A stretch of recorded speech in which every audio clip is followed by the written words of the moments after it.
Liquid Trucking, it's episode 111, and something about that number freaks me out, so you can bet that I did some research and had a little bit of fun. Let's get into it.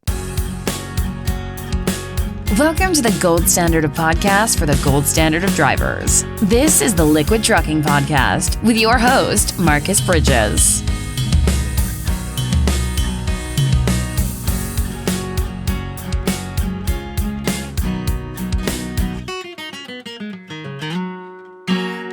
What's good out there, Liquid Trucking, and welcome into the Liquid Trucking Podcast for episode number 111. I'm your host, Marcus. Thank you so much for being here today. I told you in the cold open that for some reason the number 111 just kind of freaks me out a little bit. So I got some facts here for you, and we'll get into those in just a second. But first, homework. We all know you come home, you got to do your homework before you get to have a snack and go play video games. So we like to knock it out of the park with homework right off the top here. Podcast.liquidtrucking.com is your website. That's where every little bit of information about this show can be found, whether it be what we're talking about, who we're talking to, or other things related. You can find it all. Podcast.liquidtrucking.com. You see that? It gets a little bit monotonous, the homework, but we do it every single week. Podcast.liquidtrucking.com is where you can find me. Email me. That one will hit me right in the pocket.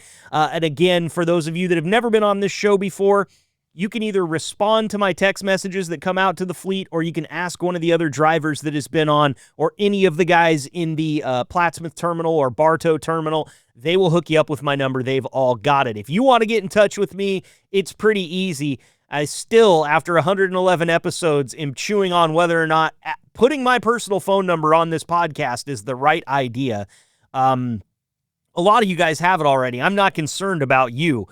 There's only a couple hundred of you Liquid employees out there. There's 2,000 people a week that listen to this podcast, and I don't know that all of them need my phone number, but we'll see. We'll see. Nobody's made a case yet. You should come on here. If you want to come on the podcast for your very first appearance, come on here and make a case about me giving away my number to 2,000 people a week. Let's see. Let's debate about it. We can bring back the Great Debate Series, something that I've really had some fun with. And something that we're going to actually bring back later on today while I'm on the subject is trucker trivia. That's right. We've got Vic, the Brown Bandit Walker, coming back to defend his title against a couple of new drivers.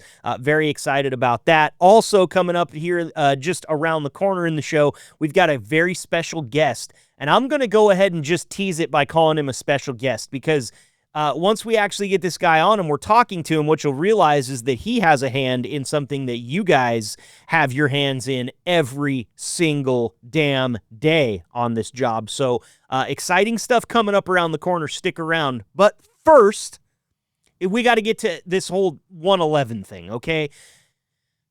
When I was a kid, I had some friends, and I also had a girlfriend in college that would do this thing whenever it was 11:11 on the clock, they'd go, "It's 11:11, make a wish," and, you know, whatever. None of those wishes ever came true, evidenced by the fact that I was still sitting next to that person after they said that thing. But for some reason, 111 has always kind of tripped me out a little bit, and I don't know what it is. It's just when I see it, it's like if your mom ever did this is something, my mom's going to laugh about this, but, you know, ketchup bottle when you were a kid, and there would be a bunch of ketchup still in there, but you couldn't get it out to save your life. I don't know if your mom had this thing where she would drop like a few drops, or maybe even like a tablespoon of pickle juice into the ketchup and then shake it up, and then that would loosen all the ketchup, and then you'd have pickle ketchup. And I'll tell you, I love ketchup, okay? And I love pickles.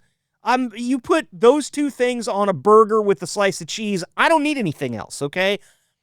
But when I'm going for ketchup and I get pickle ketchup, I know it immediately. It's a thing that happens within the 6 inches between my ears, a synapse fires, and a series of events start to happen, culminating with me saying, "Mom, what the hell's in this ketchup?" And she knows. She knew I was going to pick it out. She knew this was coming, right? That's what happens in my body when I see the number 111. I don't know why. It's a thing, okay? Don't ask me to explain it.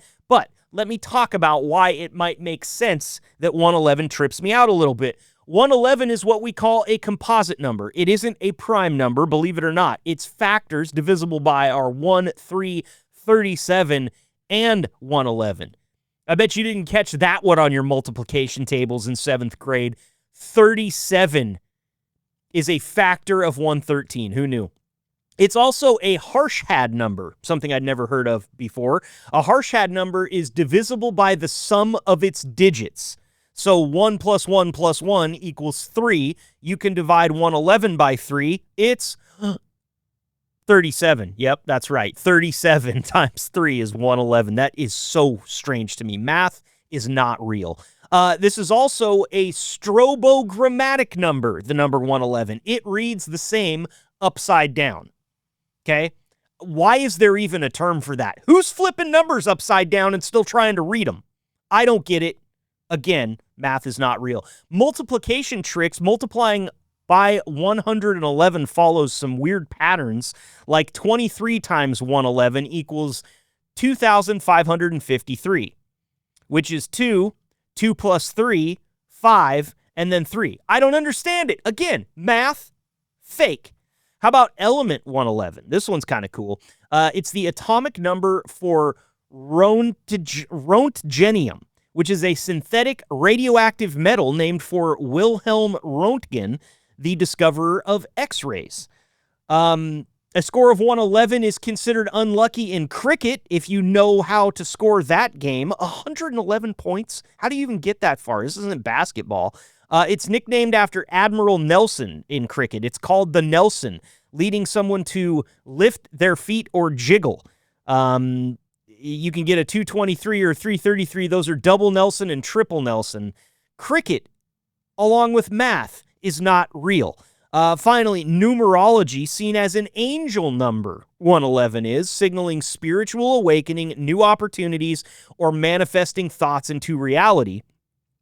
And the UK Health Service says it's the number to call for urgent but not life-threatening medical advice in the UK. NHS 111. And I know we get some listens from the UK, so there you go. We're helping you out a little bit. If you are sick but don't necessarily need like a hospital or an ambulance, dial 111 and somebody with an awesome British accent will help you out. So there you have it. I kind of like the angel number thing. I'm going to try to positively connotate this by saying maybe I'm just manifesting thoughts into reality here. Maybe 111 is a trippy number. Maybe ketchup with pickle juice makes my whole existence shake for 14 seconds. And maybe math is not real. Manifesting thoughts into reality. That's what we do here on the Liquid Trucking Podcast when I get bored and see a number that makes me silly inside. Okay, that's enough of me doing Marcus things for this episode, number 111. Now it's time to get to the meat. I told you we have a very special guest on board to talk about something that you guys use every single day. Let's get to him right now.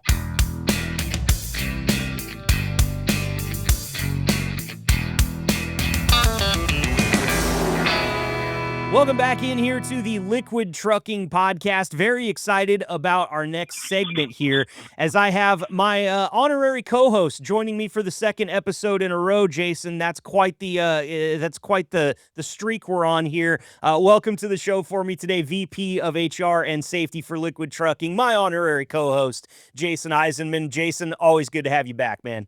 Yep, enjoy it. Off to a good start for a new year. Absolutely. And our very special guest joining us today is the Chief Sales Officer at Isaac Instruments. His name is Sam Sussenguth. Sam, did I butcher your name there? Because I'm supposed to ask you about that before I bring you on.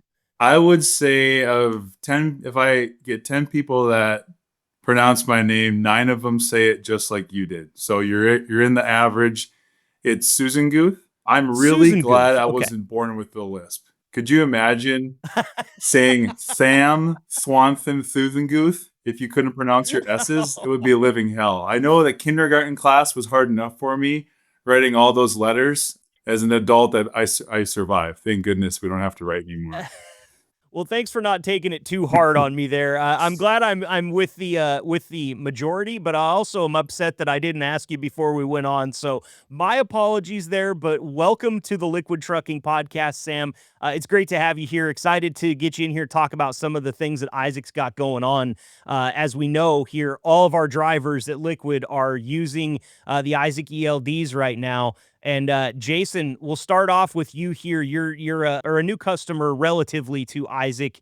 What was it that kind of made Liquid look towards Isaac and decide to make the move here to the new ELDs? Yeah, so the behind the scenes for the drivers here is it was a couple year project, to be honest. There was a lot of meetings with a lot of providers in the market.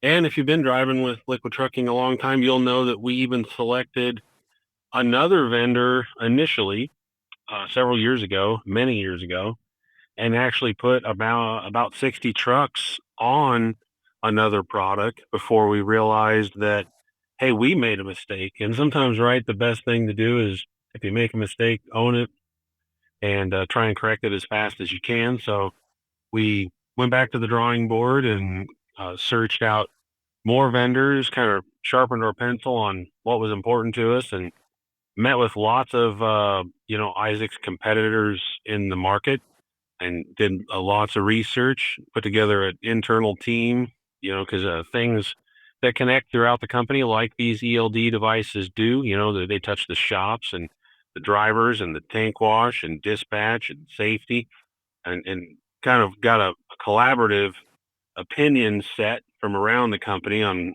how they all matter and interact differently. And we use that to, come to the selection of Isaac. And, a few of the things that mattered really big on our list was the workflow and the customizations that Isaac offers there, in addition to the tablet functionality.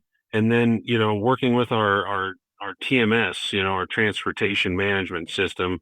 We're a TMW suite client, and Isaac offered a lot of knowledge and horsepower, making their system work with that system, and that's pretty invaluable. So hopefully that's a good overview quickly. And Sam, feel free to chime in with anything if I missed something there. I think you touched it all. I don't know what else I'm going to say for the next half hour, Jason. You stole my thunder right there. Well, it's a really good rundown of it, but maybe, we can talk a little bit about how driver centric the system is, Sam, because as I go through the website and I'm reading up about the ELD, it seems that the focus is to get drivers something that they like and they can use comfortably. Talk to me a little bit about how you guys focus on the driver with what you're doing over at Isaac. Yeah, great question. It's really where we start. And I think some technologies start with people in the back office. And at the end of the day, if the drivers aren't using it and it isn't simple for them, it's going to be garbage in, garbage out. They're not going to put the data in that's necessary, and they won't get back into the TMS like Jason mentioned. So we really started with number one, does it work? And if you look at the history, and I'm talking to all the drivers out there, so you guys know this, you've been using these systems for a long time now, since they've been mandated, or some of you guys have been using them before that. A lot of these things, they don't fire up when it's cold. They don't work when it's hot, just like our phones, right? You get the the yellow triangle of death when it overheats. Number one, do these things fire up in all sorts of weather? Are they durable? Now drivers are being asked to do more things like capture bill of ladings and take pictures of damaged equipment or paperwork, whatever it might be. And naturally, these things are going to get dropped. Are they going to be okay if they do? So we wanted to make sure that we started with having a reliable platform with good equipment that's going to handle trucking, because the iPhones you get or the cheap tablets that you get for free when you sign up for a data plan, those aren't designed for trucks, right? Like the docking stations and those things. In your truck, that thing's vibrating for 5, 10, 11 hours a day when you're driving. And those pins and things can come loose over time, which create problems with charging. So we really started with making a good product that will last, and then having software that goes around it. Because it's not just hardware, right? Anyone can buy a widget and develop to it. But how do we make it easy so that the drivers, we say, can have as few clicks as possible to send their information back to the office? Yeah, I think it's great.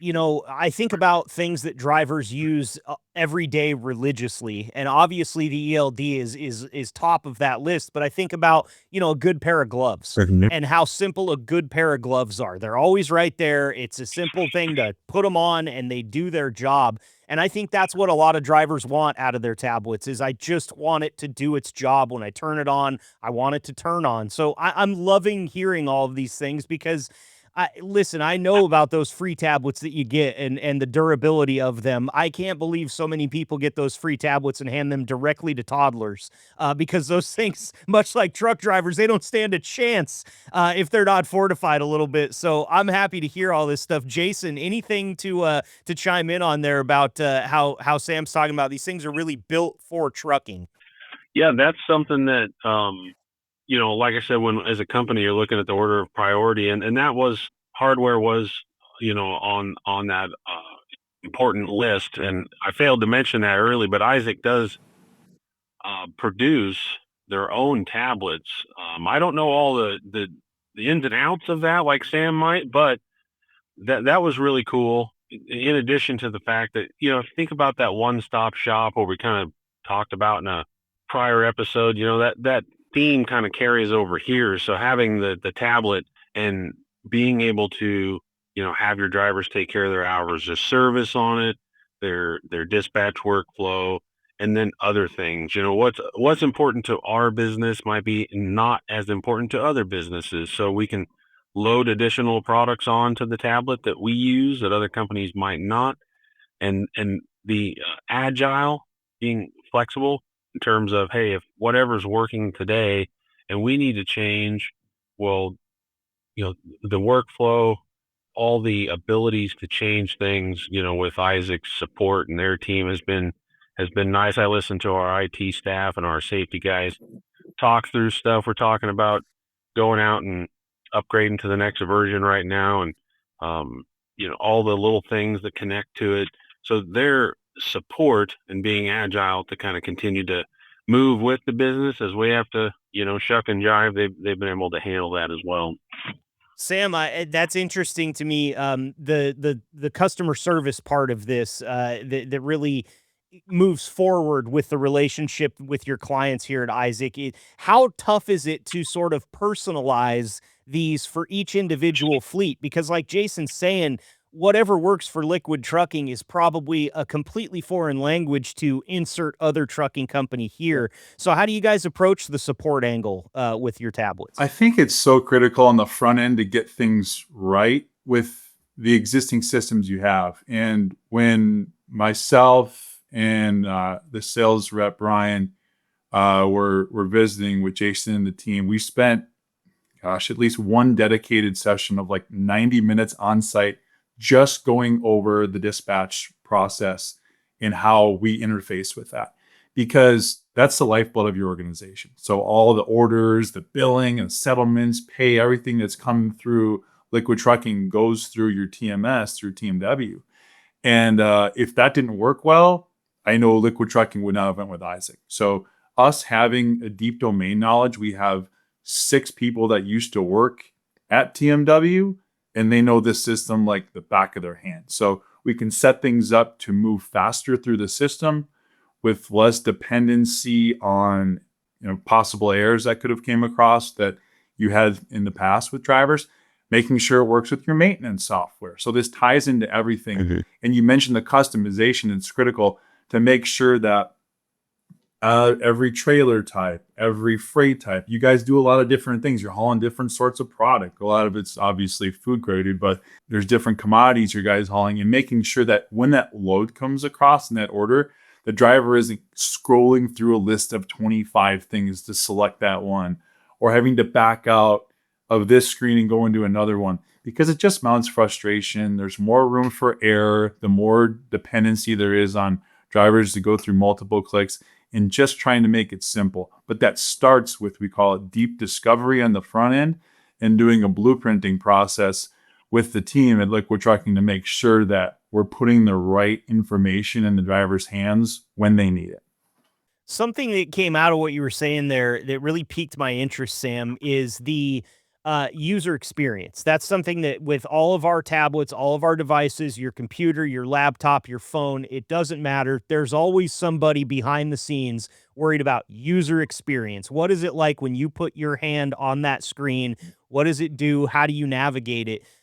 What is the user experience development like when you're working with truck drivers? Because again, a lot like a fleet here, what works for one individual driver might not work for every individual driver. What's the approach at Isaac when it comes to user experience, Yeah, Sam? so one phrase we use is called COPE, corporately owned but personally enabled. So that device is one that, we fully support. So my marketing team doesn't love when I say this because it's not politically correct, but it resonates in trucking and we call it one throat to choke. So you don't have to go. So some providers out there will say, hey, go bring your own phone, bring your own tablet, put your own software on there and do this. And that might work for, we're talking local Omaha fleets for Werner or for JB Hunt and people that have hundreds of IT professionals.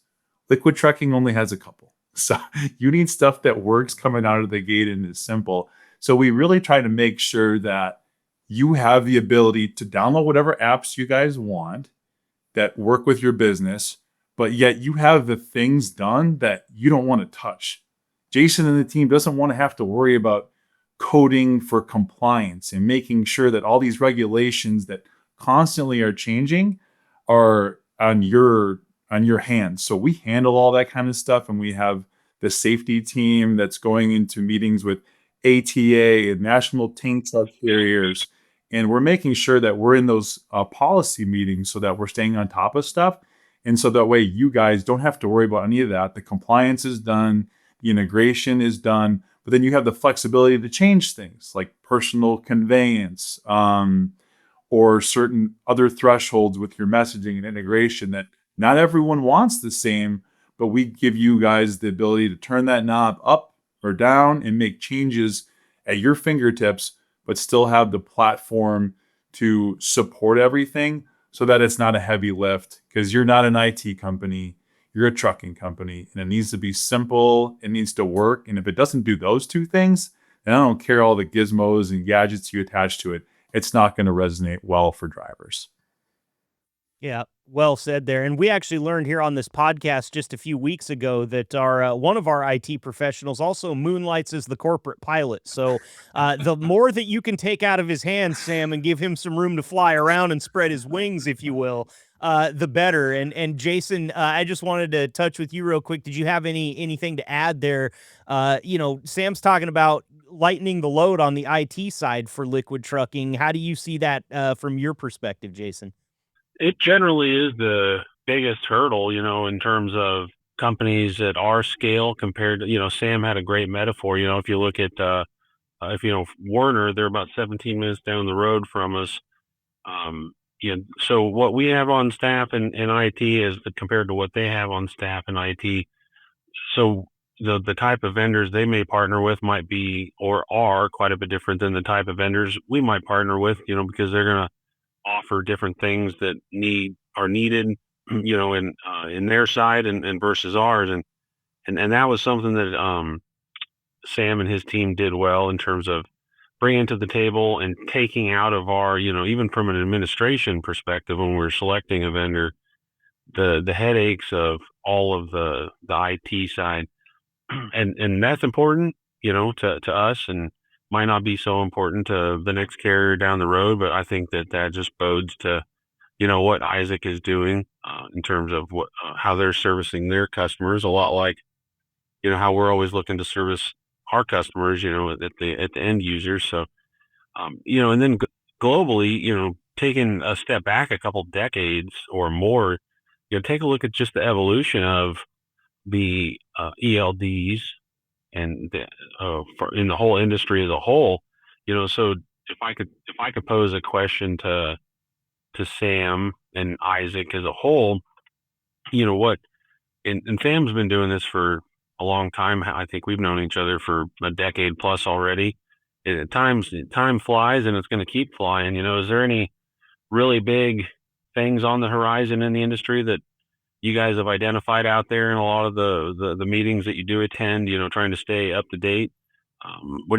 Industry, taking liquid trucking and Isaac kind of out of it, but industry wide, is there anything really neat, different that you're seeing? Yeah, we have known each other a while. I used to have hair when I first worked with liquid trucking. So that was, I don't know, probably 8-10 years ago. I've been to the Me too, Sam, and it's only been a couple years for me, so I don't know if there's something to that or not. We'll have to touch base with Jason off the air there. I've So been to Plattsmouth many times, couple different offices through different floods and unfortunate events, and these guys are around forever. Great company. One big thing that we're involved in, and I don't want to get real political, but it is interesting to see, is the number of vendors in this space. And I'm bringing it up because when this came up, ELDs have been around, but then it went from AOBRDs to ELDs. I don't want to go through the whole alphabet soup here, but when they became mandated to go in everyone's truck started in 2017, and they enforced it in 2019. There were 1,000+ of these vendors out there. It was so many. And it was a self-certification process in the US, and it still is. In Canada, it is monitored by a third party. So not everyone can just start an ELD. Like Marcus Bridges ELD could be certified on the market tomorrow in the US. And that might be nice. the paperwork's already in. The IP, the domain, that's done. But the problem is anyone can do it. So the barrier to entry is so low that there have been companies and organizations that start their own, and they cheat flat out. There's some systems out there where you can call your dispatcher and say, I need an extra hour, and they go and make changes. It's totally illegal. And unfortunately, liquid trucking and other companies have to compete against those companies out there. It's not fair. They can run more. They're not safe.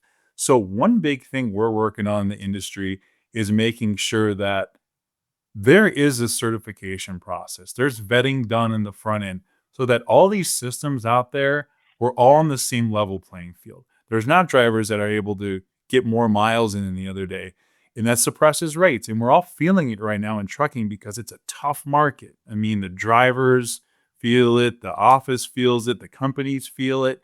And if we can get a lot of those bad actors out of the space and really level the playing field, and there's a lot of things going on. I'm not going to get into all of them, but at least in the technology side, that's one of the things we're really pushing to make sure that the companies like Liquid and others that use our system, they're doing it the right way.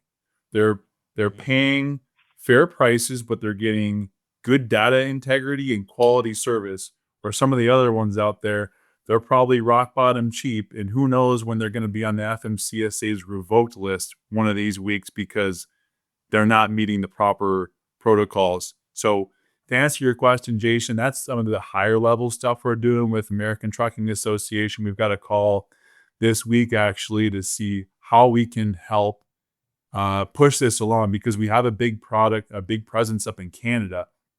And why, kind of how I got through college, right? Copy and paste. Why can't we do this in the US when it's already being done in Canada? We don't need to replicate this information. Right. Just do it how it's being done in other places, and let's start to get this thing moving faster, sooner than later.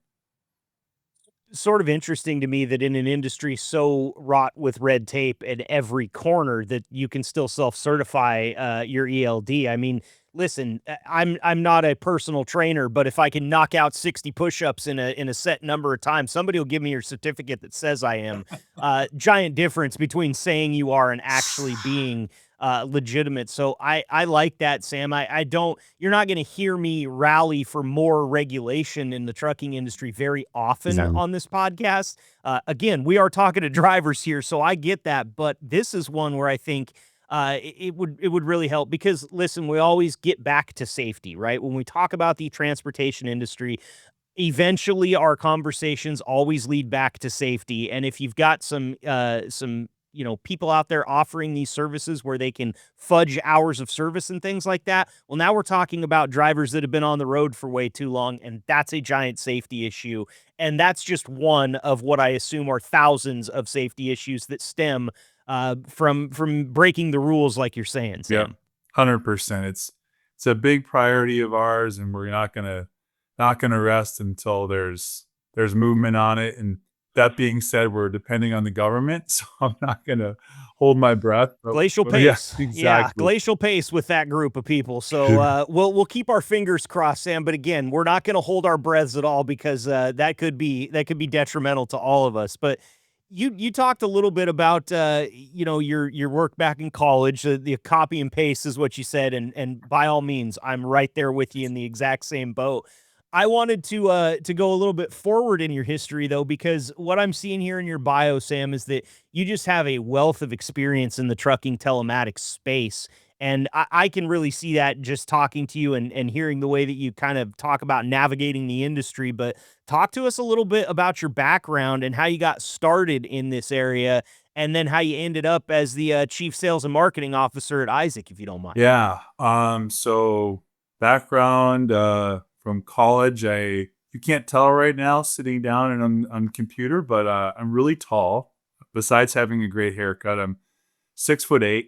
So naturally, I play basketball, and thank goodness I did, because if I had to tell people no my whole life that I was 6'8" and didn't play basketball, that would be a rough life. So I've got a 5-year-old son, and my wife's 6 feet tall, and I pray he plays basketball just so he can answer the question yes. Otherwise, he's going to be 6'11", and people are going to be like, "Oh wow, this kid can't walk and chew gum at the same time." But that's not related to this. So after I graduated, like any professional or college basketball player, like, I'm gonna go pro. Like, no, you weren't good enough, not even close. But I was a Spanish major, and had to do my study abroad in Spain. So I took an internship at a GPS tracking company in Fargo called Pedigree Technologies, and got into that. And once my basketball career over in Spain flopped and my study abroad was done, I came back and worked full time. And many years later, a lot of hair ago, I'm still in the space. So not exactly what I went to college for, but I always joke around with this industry. Once it sucks you up in trucking, it doesn't spit you out very often. And I say that in a good way, because I love the people in this space.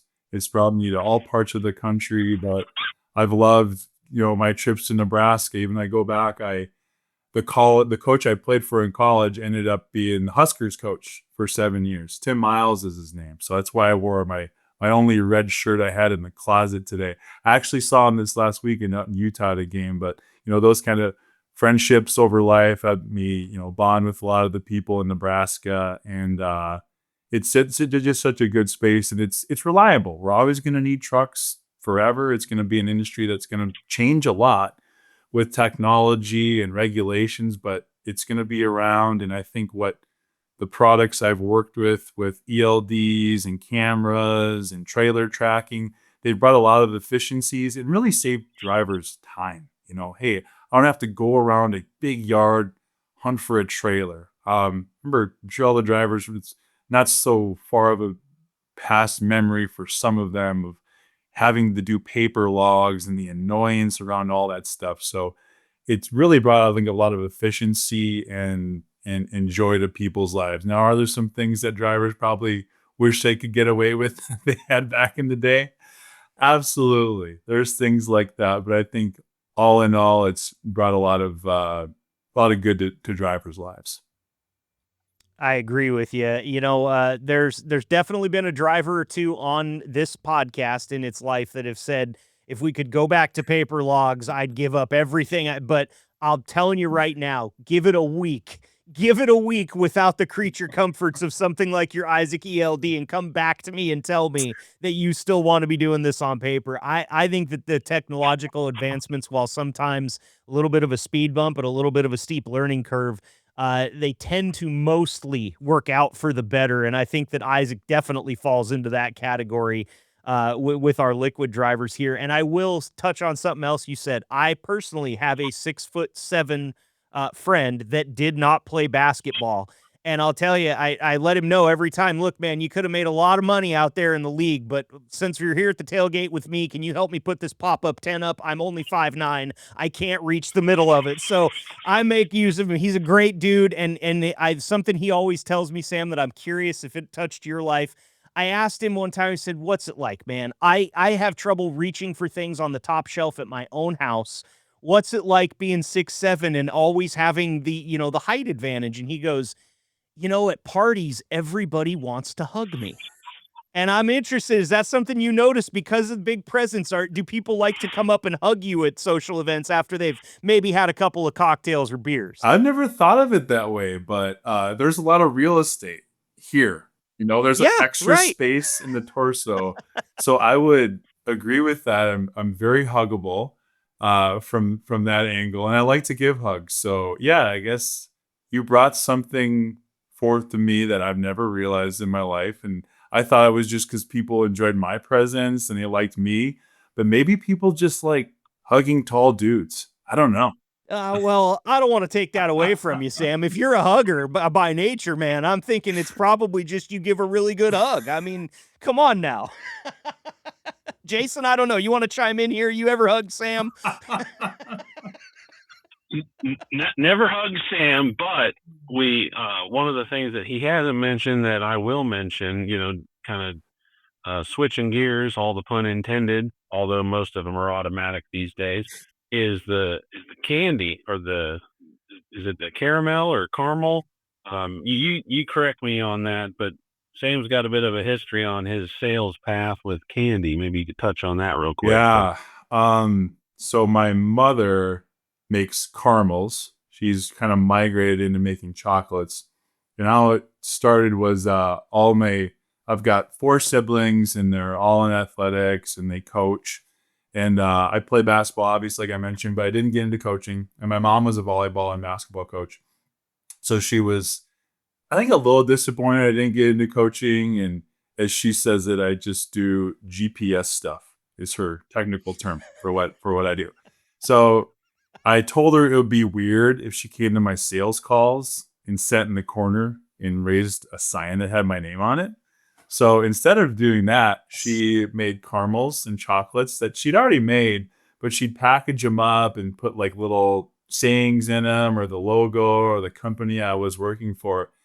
And she started doing that because she told me, it's like, oh, you're a sales guy. You need a gimmick, something to remember you by. I'm like, well, I'm 6'8", but lo and behold, 16 years later doing this, I go into places that I hadn't been in years. And I was at a show, actually, an insurance, the one you guys are part of, Jason, Cottingham and Butler.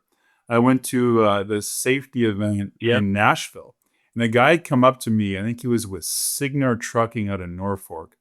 And I haven't seen this guy in 9 years. And he came up to me. He's like, you don't remember me, but you brought caramels to our office back in 2016. And I'm like, oh my gosh, yeah, that was me. So that's been a good way to get into fleets, to stand out. And honestly, there's some people I've came back and I wait till the end of the meeting to give them out. And I'll see them like kind of waiting, like, so is there anything else? And there's some people I'm sure that have never had any interest in buying from me, but they're like, oh yeah, that guy gives good caramels, so let's take a meeting with them.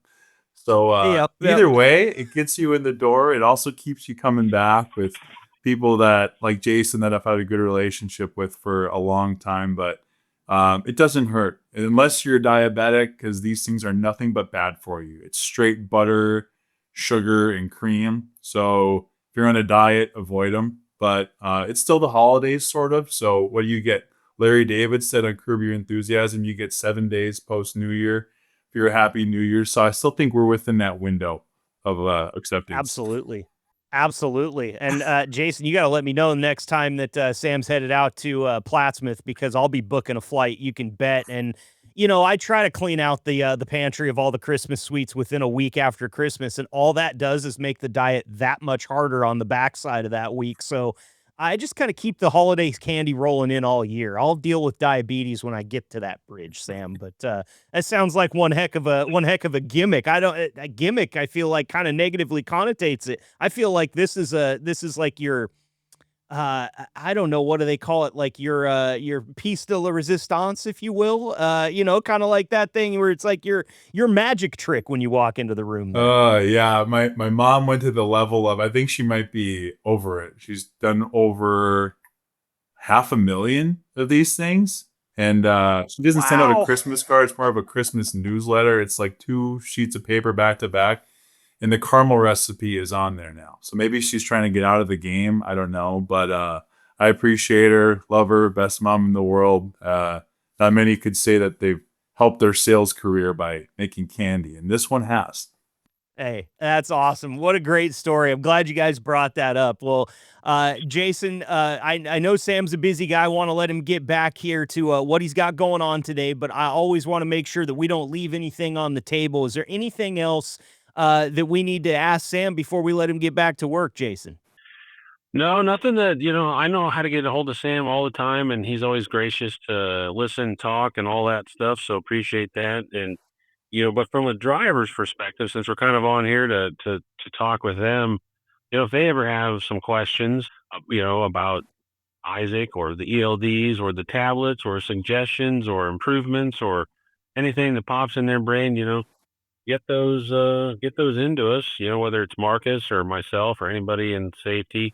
We could always do another episode down the road or just come on and talk about some of those things. And you never know, the entire trucking industry is just built by people that are, full of ingenuity and willing to make a difference. So you never know when your idea might make the next biggest difference. So I would just encourage people to throw out ideas and thoughts if they have them, and we'll do our best to move them forward if they make sense. Absolutely. And don't forget, we can sweeten the pot for you if you suggest a topic or an episode subject and we make it into an episode. We'll hook you up with some Drive for Gold points as well. Podcast@liquidtrucking.com if you want to send us an email there. Sam, it's been an absolute pleasure having you on here today. The pride of North Dakota State University, the Bison.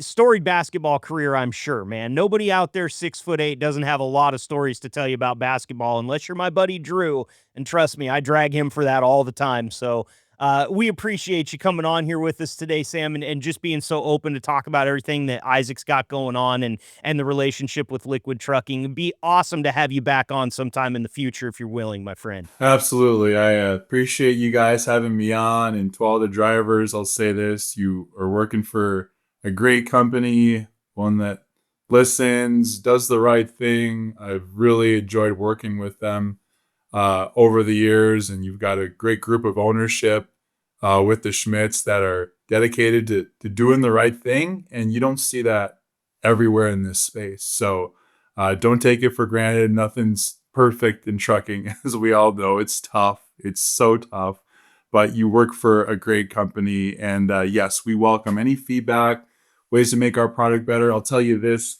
Liquid Trucking's investing in Isaac. They're sending people to our user conference to get the most up-to-date product features that are coming down the pipe, because there are things that we probably don't have that you would love to have. And maybe that's coming in the next software release. So I can assure you that they're making the right investment to ensure that they're putting the best product that's the most user-friendly in your hands.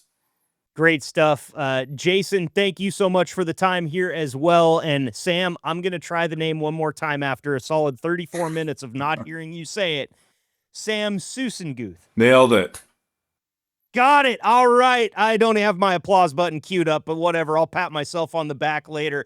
He's the Chief Sales and Marketing Officer for Isaac Instruments. Thank you so much, Sam. We'll talk to you again on here soon, okay? Thanks, Marcus. Thanks, Jason. We'll be right back here with the Liquid Trucking Podcast. Stay tuned.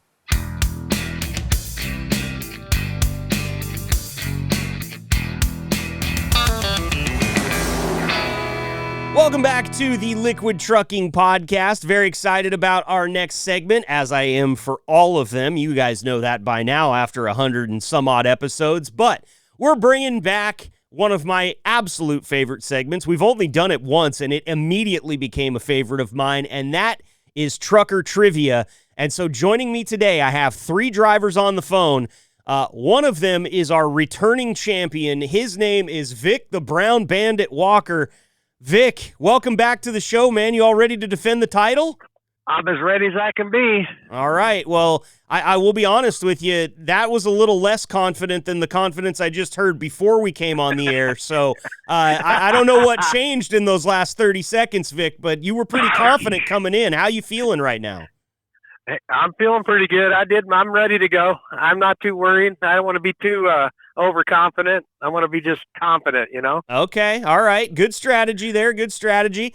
I got two gentlemen here joining us on the podcast for the very first time that are coming for your title, Vic.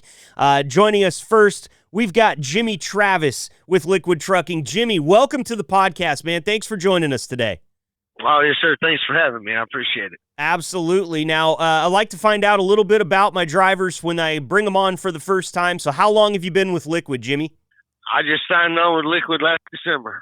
Last December. Okay, so you're working on December 2024, so you just celebrated a year? No. Oh, okay. So December. Just December 25. So you're just fresh meat out here. Right on. Okay, man. Well, how you liking it so far? Yes, it's good. So far, I've enjoyed it. Good. Glad to hear it. Well, welcome on to the show. We'll get you hooked up with some Drive for Gold points for making your first appearance. Thank you for being here. Also joining us for his first appearance on the show is Liquid driver John Harrington. John, thanks for being here, man. How you doing out there today? Oh, I'm doing great, man. Just enjoying the time. And how long have you been with Liquid, John? Since October 24th. I've almost got my 90 days in. Awesome. That's great. How's it going for you so far? Oh, better than I can expect. Oh, that's great. That's awesome. Well, glad to hear it. Welcome to the show. Drive for Gold points on your way, or on their way to you guys. And here's how trivia is going to work. Now, I already explained this to the guys, so this is going to be a little bit of a bang-up description here for those of you listening. But we've kind of bastardized the Family Feud model here. Since we've got these guys all on the phone, I don't want them texting me because they might be driving or they might be doing something. We have to take these questions one at a time. So each driver can only steal a question from one other driver. Vic, our champion, can steal from Jimmy. Jimmy can steal from John, and John can steal from Vic. Each question will be worth 1 point, and we have 3 categories today: trucking, U.S. history, and my favorite, the wild card. Wild card, bitches! And you guys don't know what's coming for that one. If you get a question right, you will hear this. If you get a question wrong, you will hear this. And if I hit the wrong button, you will hear this. So now that we've got all that out of the way, gentlemen, are we ready? Ready? Yeah. Let's go. All right, let's do it. Now, Vic, kind of like a coin toss in the NFL here. Because you're the champion, I'm going to give you the choice. Do you want to go first, second, or third? I'll go third. Going third. All right. John, we're starting with you. Question number 1 from the category of trucking. What CB handle did the lead driver in the song Convoy go by? The rubber duck. That is correct. John checking in with 1 point. No steal possible. Jimmy, we're going to you next. From trucking, what's the nickname for Interstate 80 among truck drivers? Iowa 80. Yep. Well, excuse me. No. Did you ask me a question there, or did you say Iowa 80? No, I thought it was Iowa 80.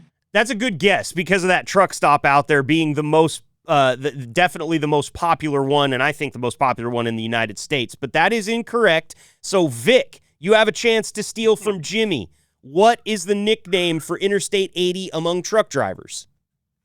Among truck drivers, I think it's called the Highway to Heaven, but I could be wrong. Close. We were looking for the backbone of America.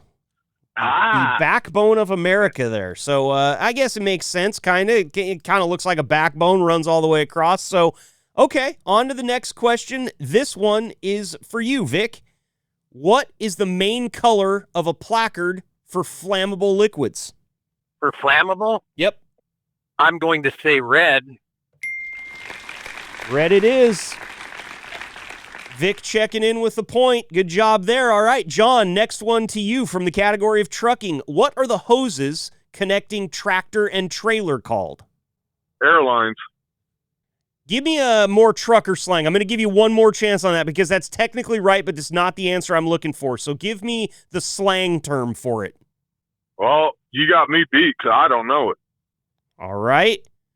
Let me see here. That was for John. So, Jimmy, you can steal this one from John. Do you know what the slang term for hoses connecting tractor and trailer are called? Would it be the supply and emergency lines? Not what I'm looking for, fellas. And hey, these aren't all going to be easy, okay? Good try there. I was looking for glad hands.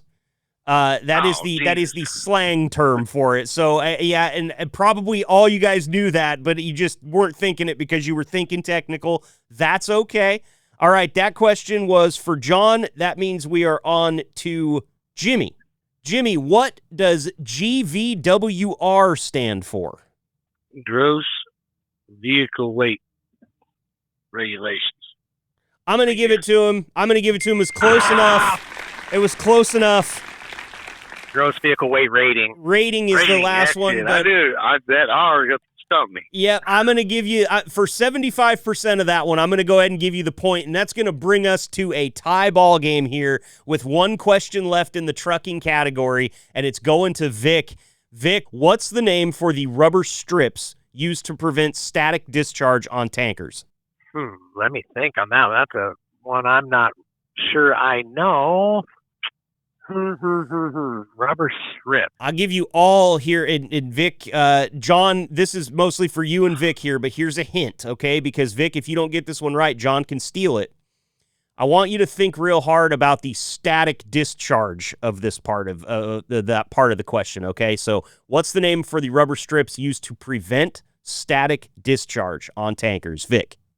The name of it. When I say it, you guys are you're gonna crap. I'm telling you. Well, I'm gonna say a ground because that's the only thing that comes to mind. But he got it. Wow. Yep. I thought it was more going to be something more technical than that. Yep. Nope. You got it, man.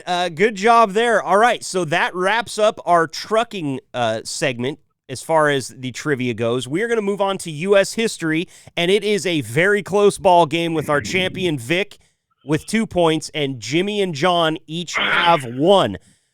Jimmy, we're coming to you first. U.S. history. I would say if you're not a history buff, this is probably our toughest category. So get ready for it. Jimmy, we're going to you first. In what year did the Berlin Wall fall? Oh, shit.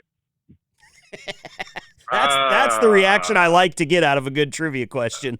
I don't know. 1948. I don't know. All right, Vic, you can steal from Jimmy. What year did the Berlin Wall go down?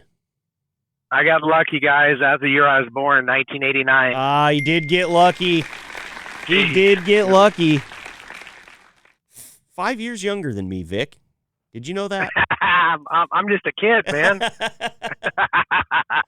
All right, next up, we go to John here for another question in the category of U.S. history. What famous lieutenant colonel was killed in the Battle of Little Bighorn?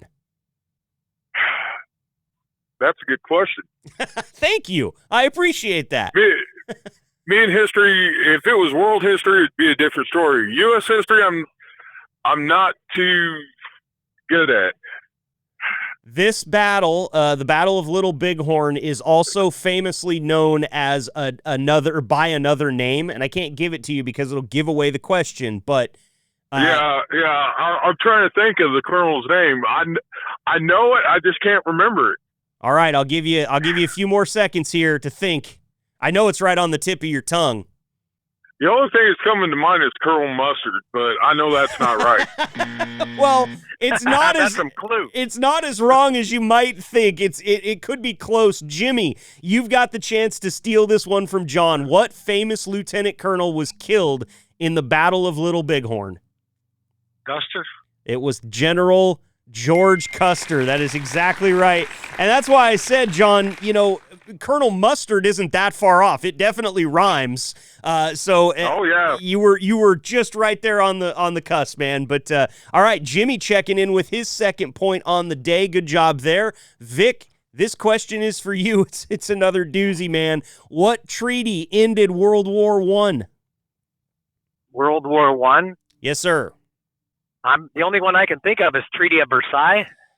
It's like he says it like that, like with no confidence, but I think deep in his mind, he knew exactly that was the correct answer there. Good job, Vic. Treaty of Versailles. You do so good trying to stay humble here, but checking in with 4 points and the lead, I'm not going to buy it for very much longer, Vic. You keep getting all these ones right, man. This quiet confidence thing, it's working for you. On to you, Jimmy. What model of vehicle was released for sale in the U.S. by the Ford Motor Company in 1903? Oh, wow. That's a tough one. I don't know. I'm going to go with the Mustang. It's not the Mustang. Vic, you can steal this one from Jimmy. She said 1903? Yes, sir. I know you weren't born in 1903, so. No, God, my stepdad remodels Model Ts, but I'm not sure if it's that. I'm going to guess the first one in Model A. He did it again. Oh, snap. He did it again, man. All right, He John. does Model Ts, so I knew those are a lot later, so I had to guess those earlier. Yeah. You did better than me. Yep. And believe it or not, a little bit of trivial knowledge here for you on top of that is it actually wasn't the first automobile that Henry Ford created. In 1896, he developed a four-wheel bicycle called the quadricycle. It had 2 gears, 10 miles an hour and 20 miles an hour, and no reverse. So if anybody ever tells you that the Model A was the first automobile that Henry Ford created, you can casually and confidently correct them. Actually, it was the quadricycle. So we're all learning something here today, right? Awesome. We're learning a little bit, not much, I know. Okay, we're back to you, Jimmy. Jimmy, this one, I like this question a lot for various reasons that I can get into later, but what state was the first to join the Union after the original 13 colonies? Might be this state's only claim to fame besides, well, one other thing, but I don't want to give it away. After the jeez, man, I suck at history. I told you guys this is a hard category, man. This is a tough one. Oh, man. After the original 13 colonies. Hell, I don't know. I know what coast it's on. That's about all I know. Yeah, well, that's a start. Throw out a state there on the eastern seaboard somewhere, and who knows? You got a chance. Florida. It's a good guess. It was not Florida. Let's see. That was Jimmy's question. So Vic, you can steal it, man. That was Jimmy's question? No, excuse me. Was that John's question? Did I get messed up here? Jimmy, that was your question, right? That's what you said. I don't know. Okay. I ain't heard John for a minute. I thought it was John's question. John, did I mess up and give Jimmy your question? I believe you did. Okay. Well, he hasn't answered it yet. I'll be okay. Well, it's on the eastern seaboard. And it's 13 not colonies. And it's not Florida. I'll guess if you don't want to do it. If you don't know it, I'll give you a chance to steal a different one if you want, John. Since Jimmy answered, I'll give it a shot. I know it's. Well, no, I don't want you. I'm giving John a chance at his real question. You stop trying to get in here and steal points, Vic. You're in the lead. You sit back there and be quiet for a minute. John. Well, 13 colonies. The state after the original 13 colonies, correct? Yep. First state to join the Union. I want to say Delaware. Oh, that's close. That's close. I think I know it, but I think it starts with my name, doesn't it? Yeah, it starts with the same letter as your name. It's the state of Vermont. Yep. Hey, I told you this wasn't an easy category. I was writing these this morning, and I'm like, man, am I being mean? And I was like, maybe I'm being a little mean, but that's okay. We're here to test the knowledge of you guys. All right, Vic. Last question for U.S. history, and then we get to the fun category, okay? What iconic American landmark was a gift from the French? Gift, Louisiana Purchase. No, that was a purchase. John, you can steal this one from Vic. Which iconic American landmark was a gift from France? Oh, landmark. Oh, I misheard I thought you said the deal. I misunderstood. Do I get a chance to redeem myself? Absolutely not. Absolutely not. Lady Liberty. It is Lady Liberty, John. Yep. Yep. Good job, John. Good job. Good job. All right, fellas, moving into the final round. We got to steal some points from Vic here. He's got 5. John and Jimmy both have 2. This is shaping up a lot like last time. Vic was coming into the final round with a lead. So excited to see if you guys can get this again. This is the fun round. We've got the... Wild card, bitches! Yeah! Question number 1 for the wild card round goes to Jimmy. Jimmy, what is the largest planet in our solar system? Mars? Is that right? Nope, it's not Mars. Let's see here. Vic can steal from Jimmy. Jupiter. It is Jupiter. That's the one. Man. John, question number 2 from the wild card category. The Kentucky Derby, the Preakness, and what third race comprise the Triple Crown? Man, I know. I should know this one, but I don't remember it, so I'll pass. You don't want to take just throw a one out there, the Kentucky Derby, the Preakness, and you want to make one up, or maybe just grab a race if you know some of them. I don't know anything about horse races. Okay. But, I mean, I should have paid more attention to it when I watched Seabiscuit on Thursday. Oh, you watch Seabiscuit on Thursday, man. You should know it. You should, but okay. Yeah, I should, but it's not there. Okay, understandable. Jimmy, you get a chance to steal this one from John. The Kentucky Derby, the Preakness, and what third race comprise the Triple Crown? Man, I'm like John. I have no stinking clues. Yeah, you know, when I was looking through the sports category, I went with horse racing because I figured it would be the one that nobody would know anything about. So big ups to me on this one. Is it the Belmont Stakes? It is the Belmont Stakes. Nice job. Nice job. There's another point for you. All right, Vic, your turn in the category of... Wild card, bitches! Yeah! In 1985, 4 years before you were born, what singer replaced David Lee Roth in Van Halen? Cool, my girl's gonna kill me if I don't get this one right. You know, John can steal this one from you, and I'm thinking based on how long John told me he's driving, he might have a chance at this one because he was maybe alive when this happened, or possibly close to being born. God. I was 2 years old when it happened. You gave me the clue. That's what it's got to be. Who's saying I can't drive 55? Sammy Hagar? He got it. Yes. He got it. My girlfriend loves Van Halen. I'll shout out to Becky. She loves all that Van Halen, Def Leppard, the hair bands of the 80s. It's hard not to like him. I will tell you this: when Van Halen became Van Hagar, I was a little less interested, but still good stuff, right? Still good stuff. Okay, on to Jimmy. We've got 3 more questions, one apiece. Jimmy, how many ounces are in a gallon? 64? Oh. 128. Who said that? That was big. It is 128. Yeah. Half a gallon is 64, so it's 128. Yep. All right, so... that was me. Well, I'll tell you I what. like to get the freebies. I'm giving everybody a point for that one, okay? You all get 1 point. Congratulations. I feel like that was a team effort. Good job there. All right, John, this one's special to me, okay? How many Blockbuster video stores still exist in the United States? Oh, I know this one too. It is 1. Nice job. Yeah, it's in Oregon. Yes, it is. I think it's in Bend, Oregon. You are correct. It is just over the hill from me here. Yeah, and I'm pretty sure you can still rent the damn store out, can't you? Yes, you can rent the store out and stay there overnight. They've got like an Airbnb thing there.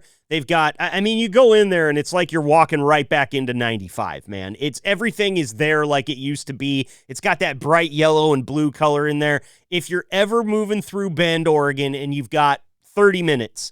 Stop in there, take a break, and go hit it up. It's worth your time. And also check out the documentary called The Last Blockbuster. It used to be on Netflix. I'm not sure if it still is, but you could Google it.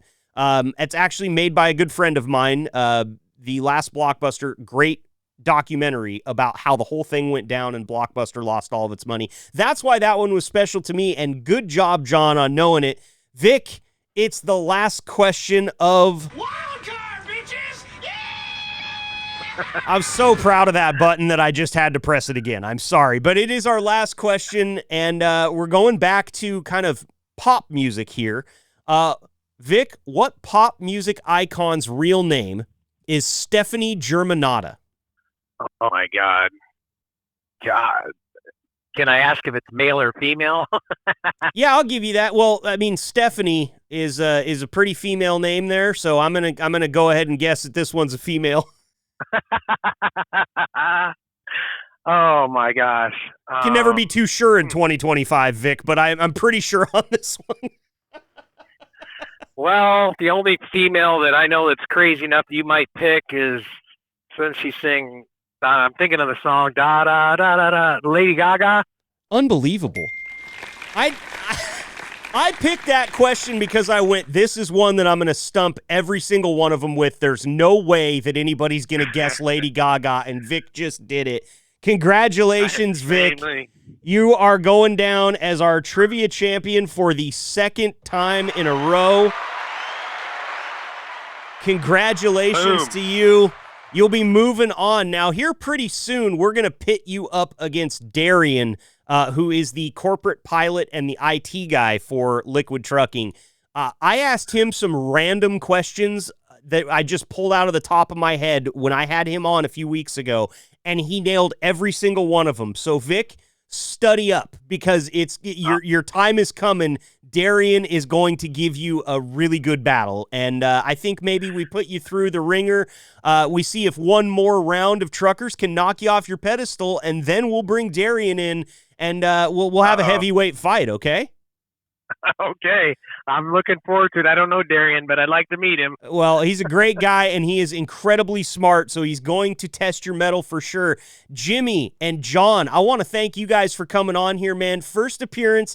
I didn't take it easy on you at all. These were some tough questions. You guys hung in there. Both finished with 4 points, only 3 off the lead there, so great job with you guys. I'm going to give you a heck of a consolation prize in some Drive for Gold points for making your first appearance here on the podcast. All right, fellas?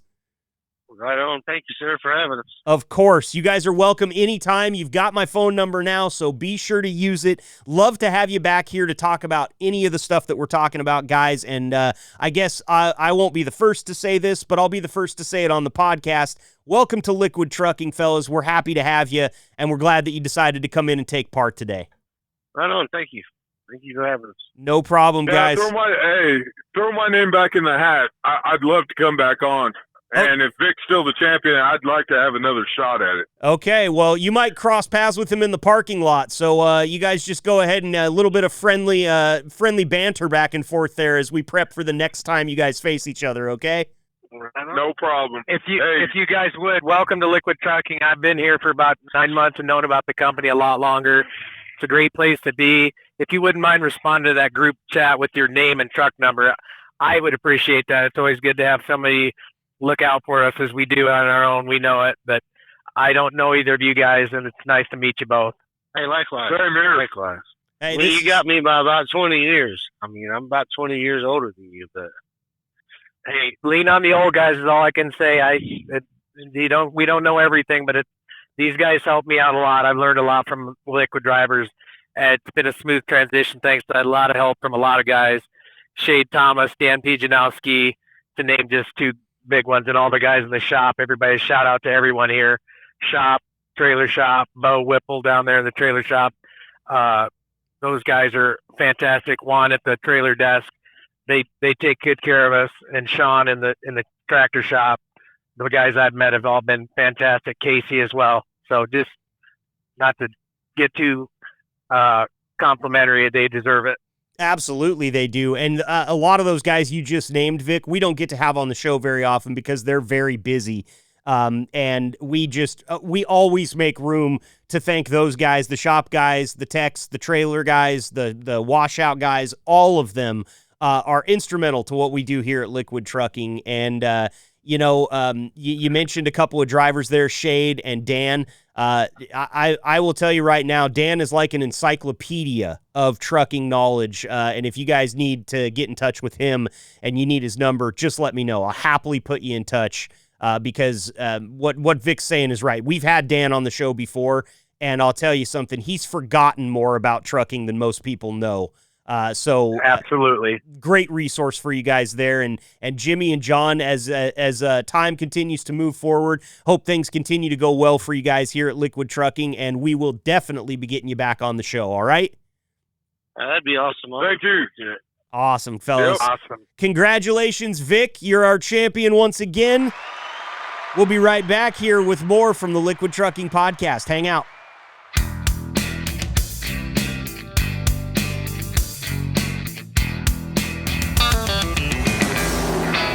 All right, Liquid Trucking, that's going to put the wraps on episode 111. I want to thank Sam Sussenguth for coming on from Isaac Instruments. It's great to have him, just a wealth of knowledge when it comes to trucking tech and telemetry there. We'll get Sam back in here again for sure. Thought it was a great conversation with he and my honorary co-host, Jason, who's been joining me a lot lately. Greatly appreciate the time from him as well. My three drivers joining me today for that fun little trivia round. Vic, the Brown Bandit Walker, our champion, and Jimmy Travis and John Harrington. Thank you guys as well. Got to talk with Jimmy and John a little bit there after we got off the air. We cut the mics off. Vic was on the conversation as well. And it was really cool to hear like a budding camaraderie there. You know, you guys heard Vic on the air say, hey, please text me. But after we got off the air, they started talking about different drivers that they've met, some of the names that got mentioned. It was so cool, man. And that's exactly what we're here for on this podcast, among other things, of course. But I love it when drivers connect here on the podcast that have never met before, and all of a sudden they've got another guy in their pocket that they can call if they need help, or maybe they can run into out there on the road and have a meal together, or maybe just chop it up in the break room or on the yard. It's all one big community here. That's what we're trying to make, and we saw it happen live right there after trivia with Vic requesting Jimmy and John getting in touch with him. Jimmy and John, how did I miss that? We had Jimmy John on.